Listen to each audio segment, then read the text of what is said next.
Ciri. Dele.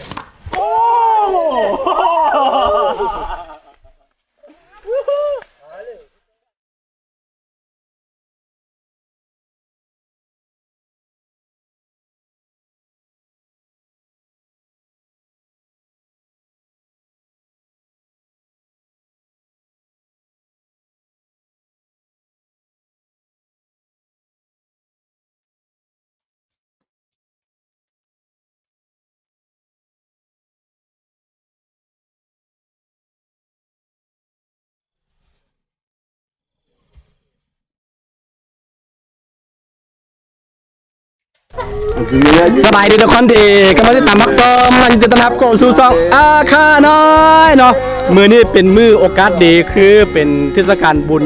กินเจียงหรือว่าโลซิงซาของชนเผ่าอาคาเนาะในโลซิงซาชนเผ่าอาคานั้นจะมีแบบกีฬาประเภทต่างๆโดยเฉพาะเหมือนมักคางเนาะสำหรับกีฬาประเภทผู้ชายเราก็จะมีตีมักแร่เนาะมักแร่เนาะตามของกีฬาประเภทของผู้หญิงแล้วตัวนี้ของผู้ชายเนาะมือนี้เอาซิมาตีมักคังกันอันนี้จะเป็นการย้อนยุคสมัยยุค90ยุค80ของสไตล์ของสตวาอาคาเนาะมือนี้ก็แต่งตัวมาตามสไตล์ของยุค90เนาะจะมีหมวกอันนี้ แล้วก็มีถุงแล้วก็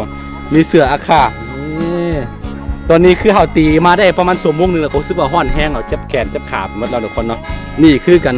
ลิ่นกีฬามักคังในเทศกาลของชนเผ่าอาคาเนาะในเทศกาลโลซิงซาหรือว่าโอนซาของชนเผ่าอาคานั่นเองเนาะมื้อนี้เอาสิมาเล่นกันคือกติกากันเล่นมักคางตัวนี้เนาะเฮาสิแบ่งออกเป็นไฟละ2คนเนาะไฟละ2คนคือก่อนนี้ว่าตีทึกเนาะวิธีการตีคือต้องวางแบบนี้ก่อนทุกคนสิสาธิตให้เบิ่งเด้อนี่แล้วก็มีเราจะมีไฟนึงเนาะตีมาเนาะเดี๋ยวเพื่อบ่ให้เป็นกันเสียเวลาเนาะเฮาจะเฮ็ดแบบเป็นตัวอย่างเลยเนาะทุกคนโอเคเดี๋ยวสิเริ่มกันเนาะ โอเคอันนี้คือเป็นการย้อนยุคของวัยรุ่นยุค90ว่ายุค80ของอาคาเนาะสิประมาณนี้แต่ว่าต้องใช้ส่งบ่แม่นแบบนี้เนาะต้องใช้ส่งใหญ่ๆของอาคาเด้อทุกคนเด้อนี่โอเควันนี้เริ่มกัน คือตอนนี้เนาะจะมี2คนนะจะเป็นไฟนึงแล้วก็จะมี2คนทั้งคนเนาะเตรียมผ้าไว้แล้วคือว่ากรณีเนาะกรณีว่าค่อยตีบ่ทึกหรือว่า2คนเนาะตีบ่ทึกเนาะพวกค่อยก็จะได้ไปอยู่จุดนั้นให้เขามาตีอีกเทื่อนึงเนาะอันนี้คือเป็นกีฬามักคางเป็นกีฬาพื้นบ้านบูฮานที่สืบทอดกันมาของชาวอาคาแล้วก็จะมีพวกชาวมงชาวอื่นๆก็ลิ้นคือกันเนาะสำหรับมักคางเด้อโอเคเริ่มกันเลยโอ้ตา자. Añalo. Mango, vámonos. Nhalo ngoài hốt đàn. Irat.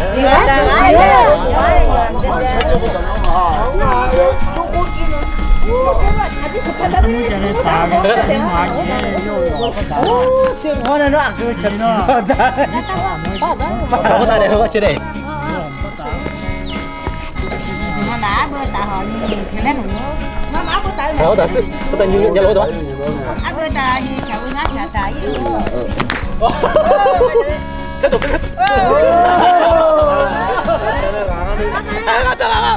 mà sim nè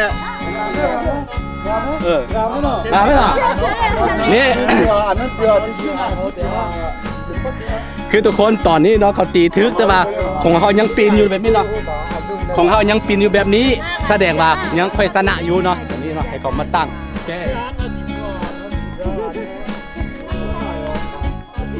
Nghe luôn à? Dạ. Cái mà em à.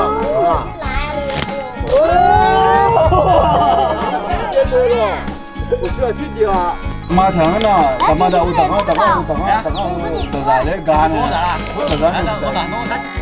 Đem nữa chứ. Cái mèo nữa nè.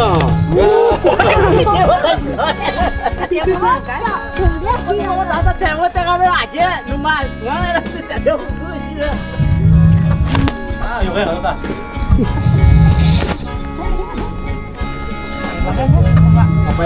오, 잠깐만. 잠깐만. 너무 여기까지 이네라.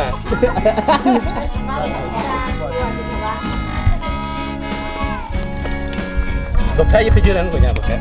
Cảm ơn phát triển nhá. Đừng có đây chưa? 뭐래 누가 찍었다 나빠라. 때려 상대자가 고울리 mày không biết thảo nó đi theo ngay theo đó đây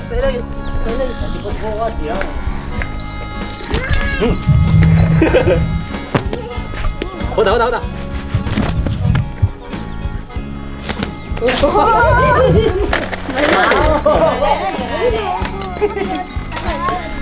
คือมันจะมี2แบบเนาะแบบหนึ่งมันเขาจะตั้งแบบนี้แล้วก็ตีเลยเนาะแบบหนึ่งนี้แบบนี้เนาะเดี๋ยวเขาจะตีแบบนี้ก่อนอันนี้คือเป็นการย้อนความทรงจำสมัยตอนเป็นเด็กน้อยเราเคยตีแบบนี้ ตอนนี้ก็ผ่านมาหลาย10 ปีที่เราไม่ได้เล่นเนาะถือว่าเป็นกันว่าย้อนความทรงจำกันที่เรา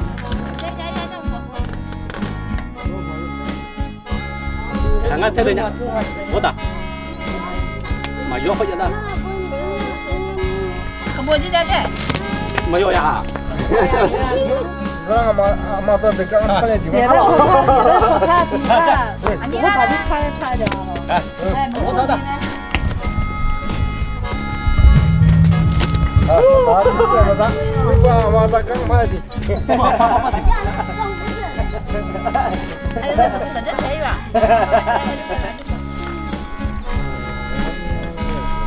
너가 이름을 장사띠에 차차차 이들어 시대 뭐다 해모다 노구다 그다 이거 다 차대다 이거 와 아도 안에 거 다 저기 아버지 아버지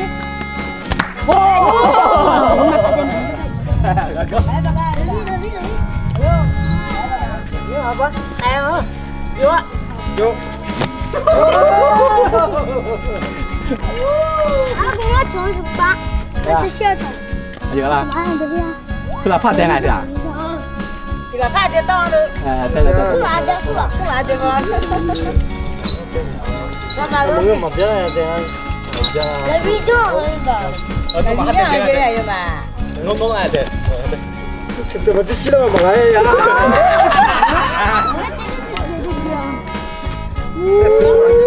누구한테 싫어 어디 시작하냐 야, 이거 많으면 하지 예정. 너무 하고 예정. 그라 파 대가 그라 파 대가 넘어가면 누가 여기 두개 가대 아니 mà chưa gì cho đây chỉ à được vừa được 가 너무 하고 그래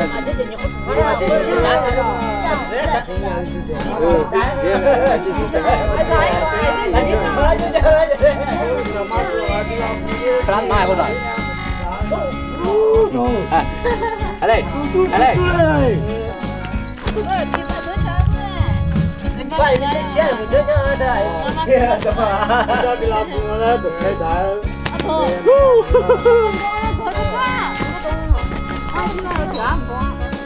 nó để gì à tôi chuẩn bị ta yo ha 너 그저 라니 맞대 그냥 막. 아, 진짜 뭐 그.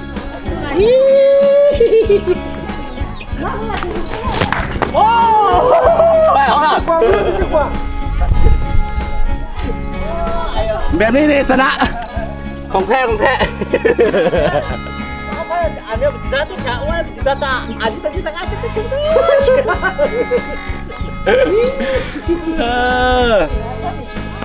nó chó mò à 나 뒤나 봐. 확보야, 저는.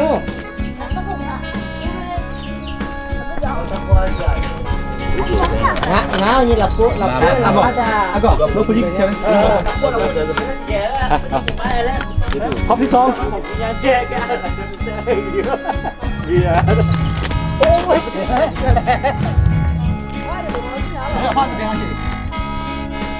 이거 미안해. 네, 호다. 네.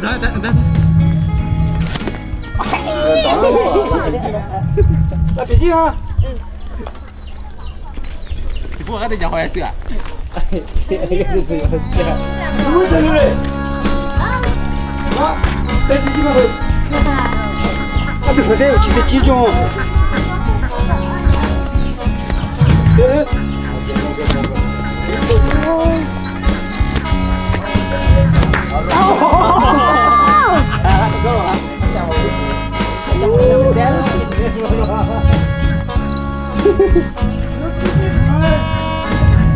กรณีแบบนี้เนาะมันทึกแต่ว่าของเขายังบ่ปินเนาะของเขายังปินอยู่แสดงว่าเฮาชนะเด้อ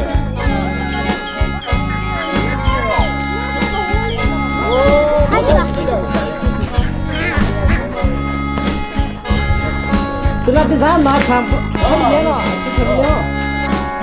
นี่เลยจะเนี่ยชอบนี่เลย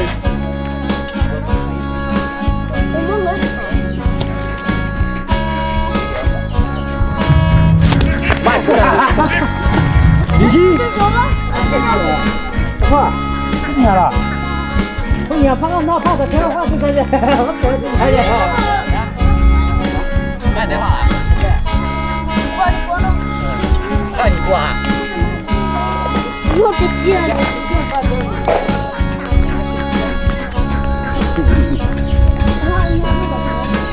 哎呀呀，快去快去快去！我还有这么低的。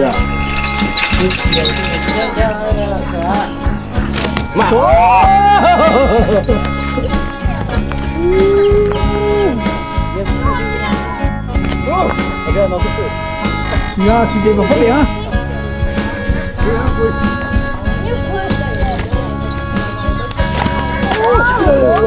进来了，小子。哎，这个你不，我看了。过来过来，得钱了哇！啊，这个怎么了？得钱？那得怕得钱？不怕怎么了？让我打去啊！你要打，干嘛要还跌了？这个，这么快跌了？哎，那你要跌了也不呀？啊，穷困不起来，那都在得啥？别他妈的钱，他也别问俺咋，你个怎么这样？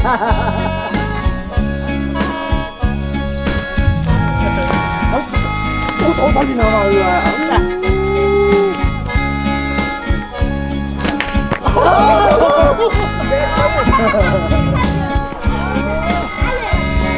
哎，怕我打不来了。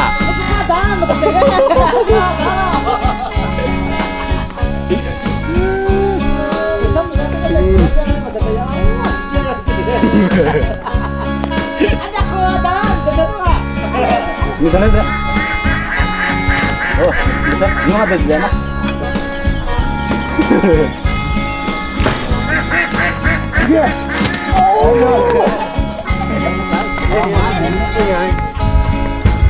可能你们比这多些就不要用了，我给他不要了。是啊，就甭看了。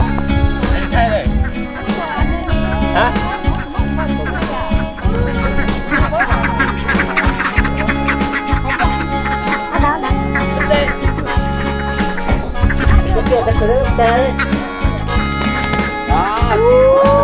这样这样。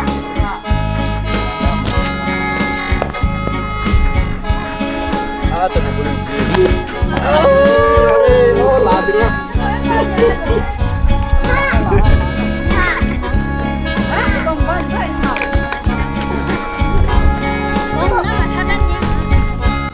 สบายดีทุกคนตอนนี้คือเฮามาโฮดอยู่บนอนซาแล้วทุกคนหรือว่าโลชิงชาเนาะภาษาไทยเอิ้นเดี๋ยวนี้คือเฮาสิ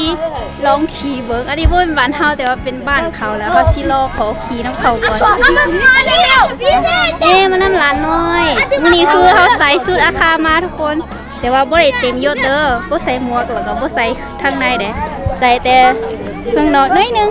กูจะมางั้นมาที่บ้านเธอ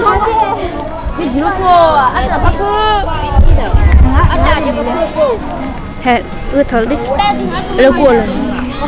ลูกนี่แหละตอนนี้คือสิไปขี่มั้ง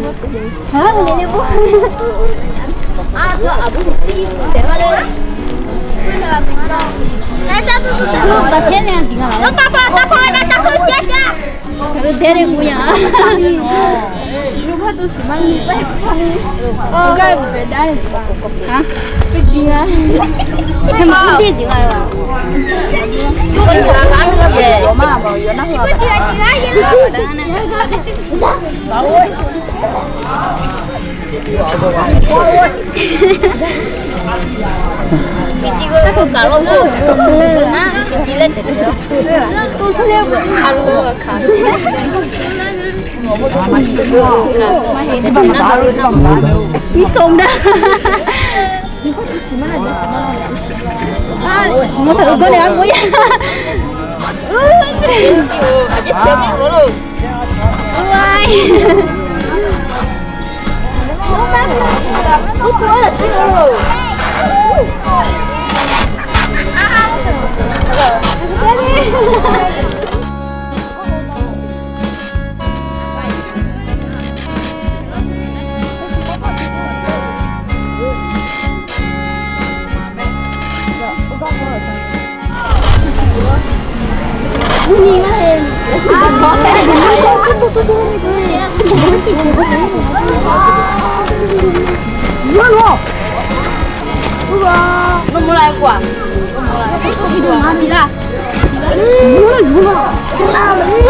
ทุกคนตอนนี้คือเขาขี่แล้วบ่ค่อยตื่นเต้นหลายเพราะว่า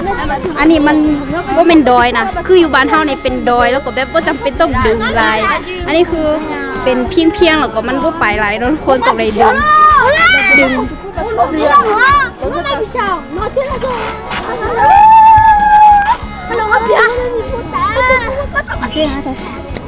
แล้วก็สิ่งหนึ่งที่โบคือบ้านค่อยเนาะก็คืออันเขาเจ้าจะใส่ใหม่อยู่ในหันแล้วก็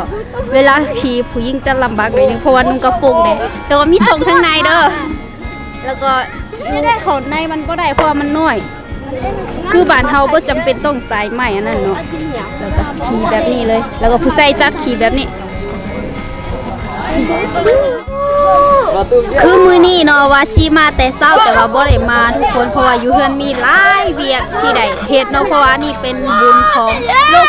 โลกชิงชาหรือว่าโอนซานั่นเองเนาะทุกคนก็เลยว่าต้องได้เฮ็ดเวียกหรือว่าพิธีอยู่เฮือนเนาะก็เลยว่าบ่ทันได้มาแล้วก็ตอนนี้คือมื้อแล้วว่าสิถ่ายรูปก็บ่ได้ถ่ายแล้วก็คือมาเบิ่งอยู่นี่อันนี้คือบอนที่แบบผู้บ่าวผู้สาวเนี่ยมาร่วมตรงกันคืนเนาะสมัยนั้นเนาะคนแต่คือสมัยนี้บ่มีไผมาเลยมีแต่อยู่เพื่อนอย่างเดียวแล้วก็มีเด็กน้อยมาลิ่นน้ำแบบนี้ทุกคนแล้วก็ขี่แบบนี้ยัดกันขี่เพราะว่าปีนึงมีได้เทื่อเดียวค่ะนะเดี๋ยวถ้าว่ามีเวลาเนาะเขาจะมาถ่ายตอนกลางเว้นให้เบิ่งอีกชุดนึงเนาะทุกคนตอนนี้คือเฮาสิกลับเฮือนก็เพราะว่าตอนนี้ยุงหลายแล้วก็บ่ได้ขี่เพราะว่าเด็กน้อยหลายคนมื้ออื่นค่อยมาใหม่ไปเถอะเหลือง那几妈俩？来了，来了。